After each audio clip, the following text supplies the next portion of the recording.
आदमिया गमशुदन मुल्क खुदा कर गिरे सदर नशीन सद से गालो जाग जागन पुरकशित इज्जत दाना गुज़श्तो नौमते ना दारसित कब का घुमा दर गुज़श्तो जाग जागन पुरकशित जागहा जागा गिरफ्तो बुलबुला हैरा परित सोहबते आदिल गुज़श्तो दौर बे आदिल रसीद সোনার মানুষগুলো চলে গেছে গোড়া গাধায় দুনিয়াটা দখল করে বসে আছে আল্লাহ পাক রব্বুল আলামিন সৃষ্টি করেছেন ছোট থেকে ছোট অনেক বড় থেকে বড় অনেক বড়টাও কত বড় তাও জানি না আর ছোট সৃষ্টিও কত ছোট তাও আমরা জানি না তবে অসংখ্য সৃষ্টি করেছেন আর কোরআন ও হাদিসের দ্বারা বোঝা যায় মানুষ আর জিন ছাড়া যত সৃষ্টি করেছেন সমস্ত সৃষ্টিকে আল্লাহ তাআলা মানব জাতির সেবা খেদমতের জন্য সৃষ্টি করেছেন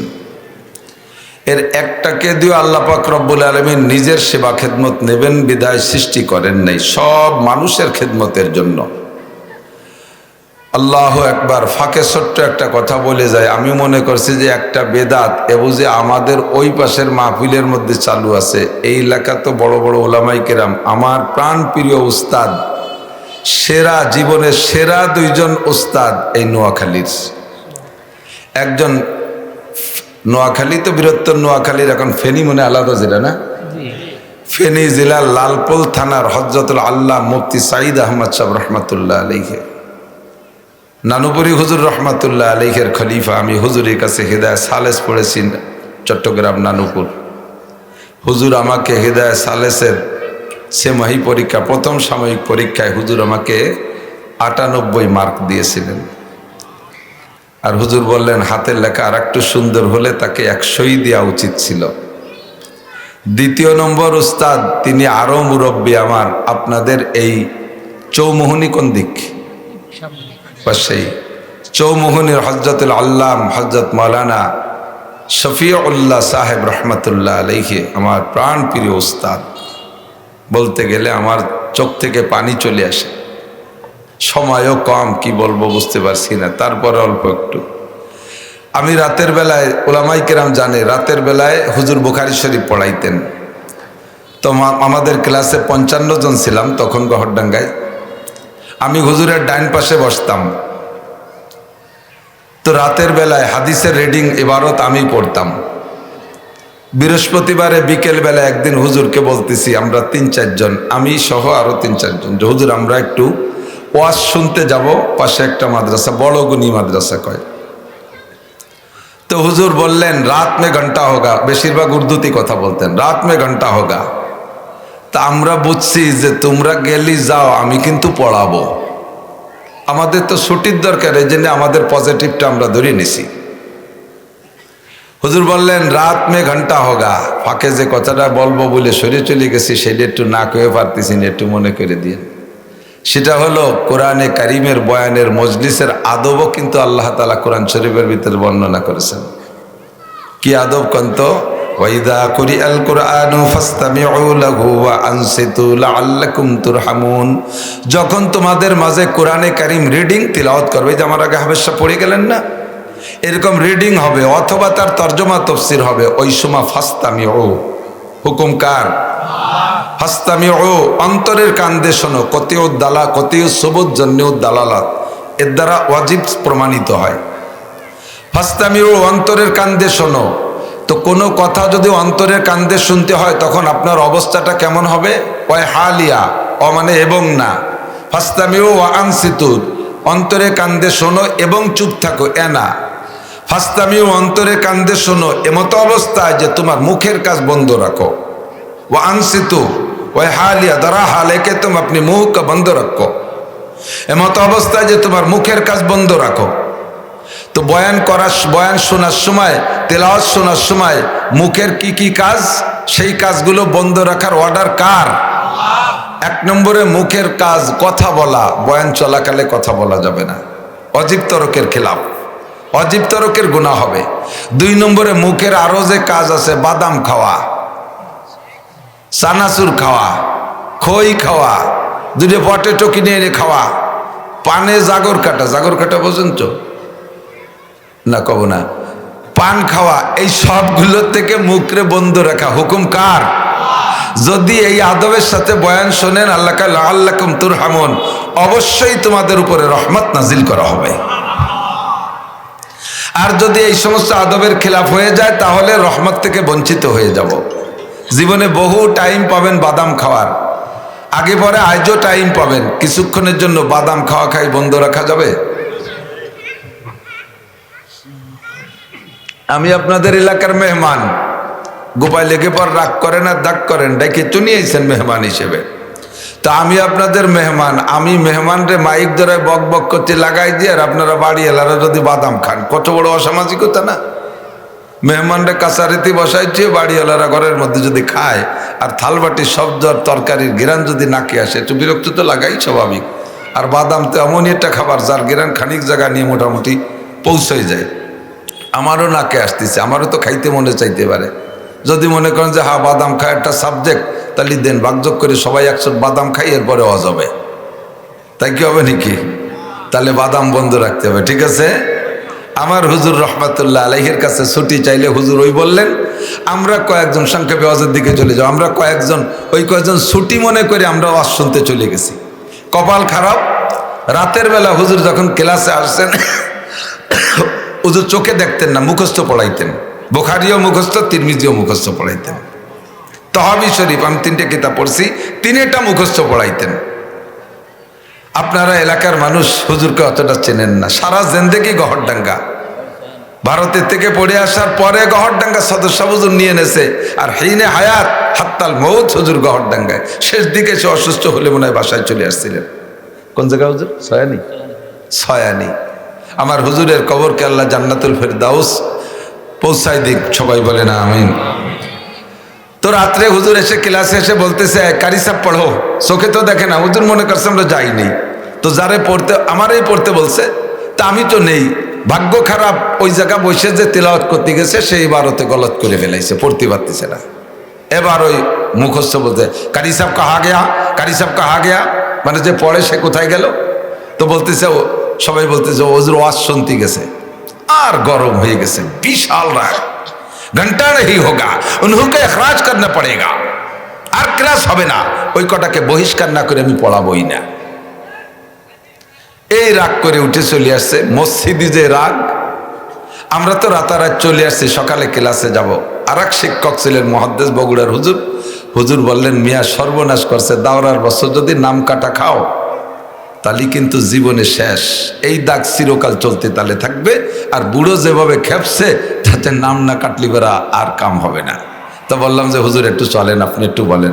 কয় যে রাগা রাখছে কোনো হুস্তাদ তার সামনে যাওয়ার কায়দা নেই, পারলি তোমরা সমাধান করে আসো। আমরা 3 জন গেছি, যাইয়া হুজুরের পা ধরছি। হুজুর খাটে এভাবে বসা, আমি মাঝখানে, 2 জন 2 পাশে পা ধরছি। পা ধরলে এই সাথে সাথে কিল ঘুষি শুরু করছে। চোখে তো দেখে না, তো মুখস্থ কিল একটা লাগে একটা লাগে না। তখন চিন্তা করলাম যে কিল ঘুষি যখন দিয়েছে, তালি বাসার উপায় হয়েছে। যদি কিছু হাত না দিতেন তালি আর মাফ করতেন না। মারছে যখন তালি মাফ করবেই। তবে মাইটটা যদি এখন পর্যাপ্ত না হয়, ফিরে আবার মানুষের মধ্যে নিয়ে আবার মারবে। খাটের নিচে দেখি লাঠি, এরকম মোটা বেতের লাঠি, আমি নিজেই ধরে দিছি। পিটাইয়া শেষ করুক, নামটা না কাটুক। লাঠি ধরে দিছি, আর পিটান শুরু হয়ে গেছে। মোটা এত বড় লাঠি, 3 জনের পিঠে গুঁড়ো গুঁড়ো হয়ে গেছে। এর কয় মাস পরেই তো মৌলানা হয়ে বেরোয় চলে আসছি, কর্মজীবনে চলে গেছি। আমি শিক্ষকতার পরে 5-6 বছর পর্যন্ত ছাত্রদের সামনে গেঞ্জি খুলে গোসল করতাম না। পিঠে ঘাড়ের থেকে নিয়ে মাজা পর্যন্ত লম্বা লম্বা দাগ, কালো হয়ে গেছে। তো সবাই 3 জনই মায়ের খেয়ে কাঁদতেছি। আর এরপরে হুজুরও মারা শেষ, হুজুরও কাঁদতেছে খাটে শুয়ে। চলে আসছে রুমের থেকে। ঘন্টা পড়লে ক্লাসে যখন বসছি, আহারে আরে আল্লাহ, হুজুর ডাকতেছে, নাসির কাহা, অলিউল্লাহ কাহা, আফতাবউদ্দিন কাহা, এই 3 জন। আমি তো পাশে, জি হুজুর আছে, মাথায় হাত দিয়েছে। আমি মনে করছি একটু মাথায় হাত দিয়ে আদর করে শেষ করব। আমি জানি না, আস্তে আস্তে ভাবে হাত নামাইতে নামাইতে আমার হাত ধরে নিয়ে আমার পা ধরে বসছে, পা ধরে কাঁদতেছে, আমার মাফ করে দাও, তোমাদের অন্যায় যত যতটুকু হয়েছে তার চেয়ে আমি আঘাত বেশি করে ফেলাইছি, আমার মাফ করে দাও। হুজুরও কাঁদতেছে, পুরো ক্লাস কান্নায় রোল পড়ে গেছে। এমন ভাবে ধরছে যতক্ষণ পর্যন্ত না বলছে যে জি হুজুর মাফ করে দিছে, অতক্ষণ ছাড়ে নাই। আদমিয়া গমশুদন দে, আদমিয়া গমশুদন দে, মুলকে খুদা কর গেরে সদর নশিন সচ্ছে গালো জাগ জাগন পুরকশিদ ইজ্জতে দানা গুজশত নওবতে না দারসিদ কব কহুমা দর গুজশত জাগ জাগন পুরকশিদ জাগহা জাগা গিরফত বুলবুলা hayra পরিদ সোহবতে আদিল গুজশত দৌর বে আদিল রসিদ। সোনার মানুষগুলো চলে গেছে, গোড়া গাধায় দুনিয়াটা দখল করে বসে আছে। কাকশো গুনে ফুল বাগানের ফুল দখল করে বসে আছে, বুলবুল পাখি ফুল ভাগে পাচ্ছে না। সোনার মানুষগুলো চলে গেছে। ক্লাস শেষ হইল কান্নাকাটির ভিতর দিয়ে, মনে করছে এ পর্যন্ত শেষ। এবার মসজিদে যাইয়া, জামে মসজিদ, মাদ্রাসার মসজিদ, 1400 ছাত্র শেষ না, এখন অনেক হয়ে গেছে। সব শিক্ষকরা উপস্থিত। জোহরের নামাজের পরে দাঁড়াইয়া বলতেছে সকলে একটু বসেন। বসছে। সকালবেলা নাসির আফতাব আর অলিউল্লাহকে আমি পিটাইছি, তাদের অন্যায়ের চেয়ে পিটান বেশি হয়ে গেছে। আমি ক্লাসে তাদের কাছে পায়ে ধরে মাপ চাইছি, ওরা আমারে মাফ করে দিয়েছে, আপনারা সাক্ষী থাকেন। ওরা আমারে মাফ করে দিয়েছে, আপনারা সাক্ষী থাকেন। আবার পুরো মসজিদ কাঁদতেছে, মোহতাম সাহেব কাঁদতেছে, কাশিনী হুজুর কাঁদতেছে, বরিশালে হুজুর কাঁদতেছে। এ কি আজীব। হুজুর বললেন, তুম আজ হি লে মুঝসে ইন্তকাম, বরোজে কিয়ামত না রखे ये काम, खुदा पास मुझको रजालत ना हो, बरोजे कियामत खजालत ना हो। প্রতিশোধ নিতে হলে দুনিয়া থেকে নিয়ে নাও, এ কাজ আখিরাতের জন্য বাকি রেখো না। প্রতিশোধ দুনিয়া থেকে নিয়ে নাও। লক্ষ লক্ষ কোটি কোটি মানুষের সামনে আমাকে বিচার করা হবে, সেই দিন আমি অপমানিত হব। যেভাবে আজকে 1400 ছাত্র শিক্ষকের সামনে আমি ক্ষমা চাইলাম, আমি সেভাবে অপমানিত হব না। কাজেই আমি সকলের উপস্থিতিতে আপনাদেরকে সাক্ষী রাখি, নাসির অলিউল্লাহ আর আফতাব আমারে ক্ষমা করে দিয়েছে, আপনারা কি আমাদের সাক্ষী থাকেন। হবে এরকম শিক্ষক? ছাত্রর গায়ে পিটেন দিলে আরো সেই পিটেনকে বৈধ করার জন্য নানান যুক্তি খাড়া করি। পিটাইতে হবে না তা না, আযযারবু বিসবিয়ান কাল মায়ে ফিল বুস্তান। ছাত্রদেরকে ছোটদেরকে পিটানো বাগিচায় পানি ঢালার মতো। নতুন নতুন চারা লাগাইছেন, ছোট ছোট মরিচের চারা, বিকেলবেলা লাগাইছেন, নরম মাটি, একটু পানি দিতে হয়, লাগায় পানি দিতে হয় না? পানি দেওয়ার পরে দেখবেন তাৎক্ষণিকভাবে পানি দিলে গাছগুলো কিন্তু হেলে যায়। ছোট ছেলে আপনার একটা সাথে আছে, সে বলতেছে আব্বু এই বাকি গাছগুলো পানি দিয়েন না, পানি দিলেই তো কাইতে পড়ে যায়, পানি দিলেই তো হেলে পড়ে যায়। ছেলের কথায় 10টা গাছে পানি দেন নাই। 100 গাছে পানি দিয়েছেন, 10টা গাছে পানি দেন নাই। আগামীকাল সকালবেলা 11টার দিক মাঠে গিয়ে দেখবেন পানি দেওয়া আর না দেওয়ার ফলাফল। যে গাছগুলোই গতকালকে পানি দিছিলেন তাৎক্ষণিকভাবে হেলে পড়ে গেলেও রাতারাত ওই গাছগুলোর মাথা সোজা হয়ে গেছে। আর যে গাছগুলোর পানি দেন নাই, হেলে পড়ে যাওয়ার ভয়তে তাৎক্ষণিকভাবে খাড়া ছিল, পরের দিন দেখবেন বেলা 11টার সময় রোদ যখন উঠছে ওইগুলো মাথা নিচু হয়ে গেছে। ছাত্রদেরকে পিটাইলে, ছেলেদেরকে ছোটদেরকে পিটাইলে, পরিমাণ মতো পিটাইলে এই বাগিচায় পানি দেওয়ার মতো হয়। তাৎক্ষণিক পিটানে কাজ হয়ে হেলে পড়ে গেলেও একদিন সে মাথা খাড়া হয়ে ওঠে। সে একদিন আরিফ বিন হাবিব হয়, সে মুফতি সাইদ আহমদ হয়, সে মুফতি মাওলানা শফিউল্লাহ রহমতুল্লাহ আলাইহি হয়, সে আপনাদের কুমিল্লার সন্তান আব্দুল মালেক হয়। কথা বলেন ঠিক ঠিক না? আর যেটারে পানি দেওয়া হবে না, পিটেন দেওয়া হবে না, ও সেই সময় মাথা খাড়া থাকবে, মস্তান হবে, ডাকাত হবে, লুচ্চ হবে, মদখোর হবে, গাঁজাখোর হবে, ইয়াবাখোর হবে, ফেন্সিডিলখোর হবে। আমার হুজুরের পিটেন এইভাবে কেটে গেল ওই সময়। ওই দিন মাদ্রাসার মসজিদে আমি শুধু দাওরা পড়ছি, উস্তাদদের সাথে অতটা পরিচিত না। প্রথম ক্লাস থেকে, প্রথম পরীক্ষা থেকেই নাম্বার আউয়ালে 1 নম্বর হয়েছি, সেভাবে কিছুটা পরিচিত, বাকি সবাই চেনে না এখনো। তো এই 6 মাসের মাথায় গিয়ে এই ঘটনা। মাদ্রাসার মসজিদে উস্তাদরা ইমামতি করেন, আসরের নামাজে যেই হুজুর ইমাম নাজেম সাহেব উনি নাই, ছাত্ররা ধরে আমারে দেশে আপনি পড়ান, পড়াইলাম আসর। মাগরিবের সময় নামাজ পড়ায় বড় কারি সাহেব, ঘটনাক্রমে উনিও নাই, সে সময় আবার আমারে দেশে নামাজ পড়াইতে আমি নামাজ পড়াইলাম।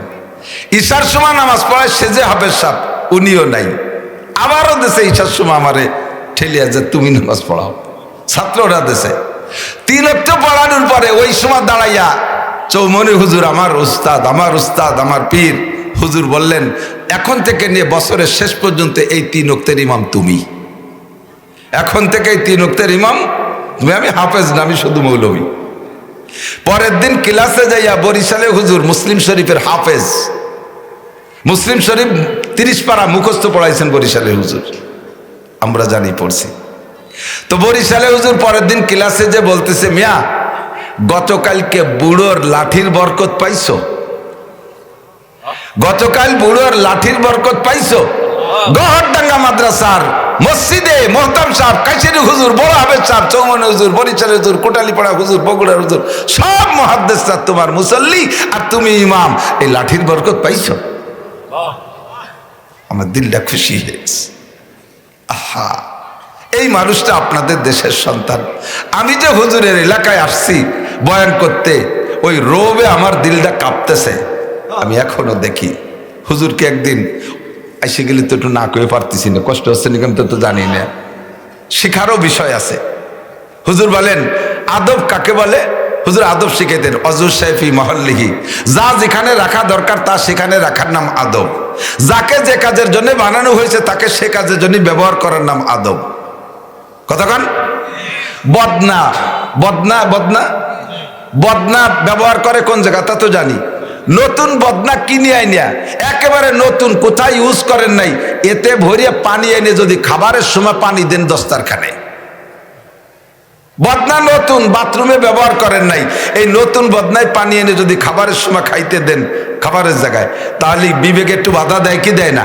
তখন বদনা দেখলি কার কথা মনে পড়ে? বাথরুমের কথা মনে পড়ে। এটা আদবের খেলাফ, যতই নতুন বদনা হোক, ঠিক না? নতুন একটা সিলুমসি, সিলুমসি চেনেন তো?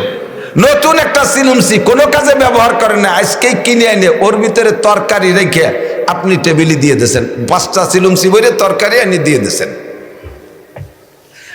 এখনো খারাপ জায়গা ব্যবহার করা হয়নি, কিন্তু সিলুমসির ভিতরে তরকারি রেখে খাইতে বিবেকে বাধা দেয় কি দেয় না? এটা আদবের খেলাফ। হুজুর অজু বানাইছে, হুজুরে গামছা দেবো, আর গামছা পাচ্ছি না, আমার এই রুমালটা সেই সময় যেটা ছিল ওই রুমালটা দিছি, হুজুর অজু মোছেন। হুজুরকে না না না, রুমাল তো সম্মানী পোশাক, এটা মাথায় থাকবে, এটা অজু মোছার জন্য নয়, তুমি রুমাল দিচ্ছ কেন? গামছা থাকলে দাও। দড়ির উপরে রশির উপরে একজন এক ছাত্র ভাইয়ের গামছা নাড়া, আমি ওইটা টাইম দিয়ে দিছি, দেওয়ার সাথে সাথে এটা কি তোমার? আমি বললাম না হুজুর আর রাখবেন। তো পরেরটা তুমি দিলে কে? পরেরটা তুমি দিলে কে? এই শিখানোর মানুষ সব চলে গেছে, এখন আর শিখানোর কেউ নেই, এখন দিলেই ব্যবহার করি।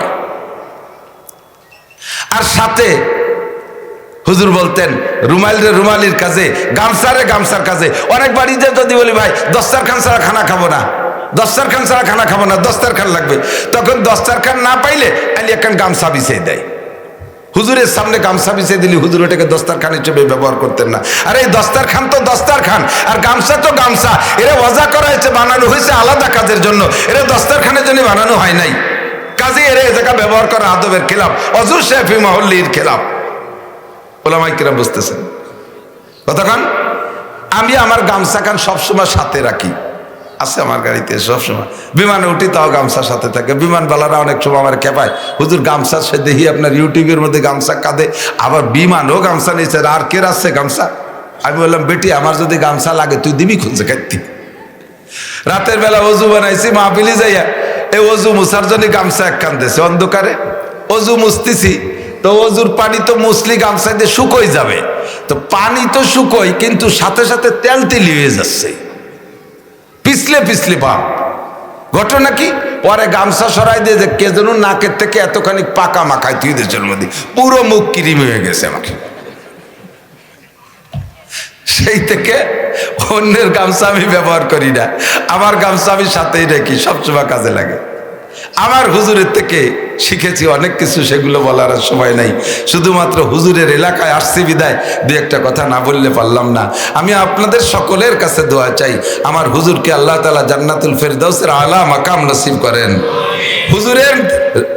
হুজুরের কাছ থেকে পড়া ছাত্র শত শত না হাজারের উপরে শাইখুল হাদিস মুফতি মুহাদ্দিস আছে, পীর মাশায়েখ হয়ে গেছে। আপনারা সেই জায়গার মানুষ, আপনারা সকলে আমার উস্তাদ সমতুল্য সম্মানের পাত্র। আল্লাহ তাআলা আপনাদেরকেও যেন কিয়ামতে আমার হুজুর সহ একসাথে জান্নাত নসিব করে, বলেন আমিন।